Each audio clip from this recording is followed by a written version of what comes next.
আসসালামু আলাইকুম। তো কি অবস্থা সকলের? আশা করি একদম দারুণ। আজকের ভিডিওতে আমি আপনাদেরকে দেখাবো কিভাবে আপনারা ডাচ বাংলা ব্যাংকের স্টেটমেন্ট ডাউনলোড করবেন। আমাদের অনেক কাজ আছে যেগুলোর জন্য বিভিন্ন ধরনের ব্যাংকের স্টেটমেন্ট দরকার হয় এবং তার জন্য অনেক সময় কিন্তু আমাদের ব্যাংকে দৌড়াদৌড়ি করা লাগে। তবে আজকে আপনারা দেখতে পারবেন যে কিভাবে আপনারা ডাচ বাংলা ব্যাংকের স্টেটমেন্ট ঘরে বসে ডাউনলোড করবেন। তো তার জন্য সিম্পলি আপনাদের প্লে স্টোরে চলে যেতে হবে। প্লে স্টোরে যাওয়ার পর এখানে সার্চ বক্সে লিখতে হবে হচ্ছে নেক্সাস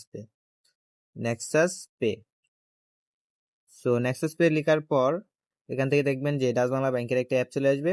সিম্পলি এই অ্যাপটা আপনারা ইনস্টল দিয়ে দিবেন। আমাদের আপডেট দেওয়া নাই, আমরা সিম্পলি এটা আপডেট দিয়ে ইনস্টল করে নিব বা ওপেন করে নিব। তো সিম্পলি দেখতে পাচ্ছেন কিছুক্ষণের মধ্যে আমাদের আপডেট কমপ্লিট হয়ে গেল এবং হচ্ছে এখান থেকে আপনারা সিম্পলি এখান থেকে ওপেন যে আইকনটা আসবে ওপেনে ক্লিক দিবেন। তো এখান থেকে আমরা ওপেনে ক্লিক দিলাম। সিকিউরিটির কারণে আপনারা ভিতরে আর কিছু দেখতে পাবেন না। সো আমরা ফোনের স্ক্রিনটা অন্য একটা ফোন থেকে দেখাচ্ছি। সিম্পলি এখানে আসার পর আমরা আমাদের এই যে নেক্সাস পেজ যে পিনটা আছে এই পিনটা দিয়ে দেবো এখানে। তো সিম্পলি আমাদের পিন দেওয়া কনফার্ম হলে এখান থেকে লগ ইনে ক্লিক দেবো। এখান থেকে লগ ইনে ক্লিক দেওয়ার পর এখান থেকে দেখতে পাচ্ছেন যে অ্যাকাউন্ট নামে অপশন, এই অ্যাকাউন্টে ক্লিক দিবেন।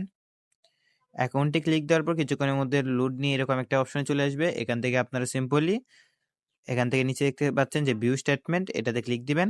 এটাতে ক্লিক দেওয়ার পর সিম্পলি এরকম দেখতে পাবেন। এরপর এখান থেকে আপনারা মাস সিলেক্ট করবেন, অর্থাৎ আপনি কত দিনের স্টেটমেন্ট চান আর কি। সো সিম্পলি যদি 6 মাসের চান সেক্ষেত্রে এখানে ক্লিক দিতে হবে, 3 মাসে চাইলে এখানে ক্লিক দিতে হবে, 2 মাসে চাইলে এখানে ক্লিক দিতে হবে।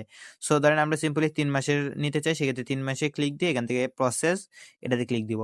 সো প্রসেসে ক্লিক দেওয়ার পর সিম্পলি এখানে দেখতে পাচ্ছেন যে ডাউনলোড, এই ডাউনলোড আইকনে ক্লিক দিলে কিন্তু এই যে স্টেটমেন্টটা আছে স্টেটমেন্টটা ডাউনলোড হয়ে আপনার ফাইল ম্যানেজারে চলে যাবে। সো সিম্পলি দেখতে পাচ্ছেন যে ফাইল সাকসেসফুলি ডাউনলোড। সো আমাদের কিন্তু ফাইলটা ডাউনলোড হয়ে গেছে।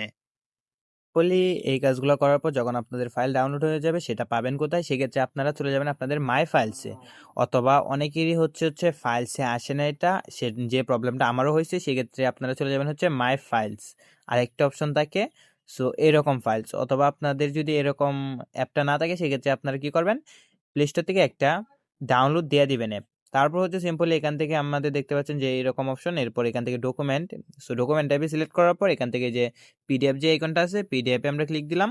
সো পিডিএফে ক্লিক দেওয়ার পর সিম্পলি এই যে দেখতে পাচ্ছেন সবার উপর একটা পিডিএফ, এই যে।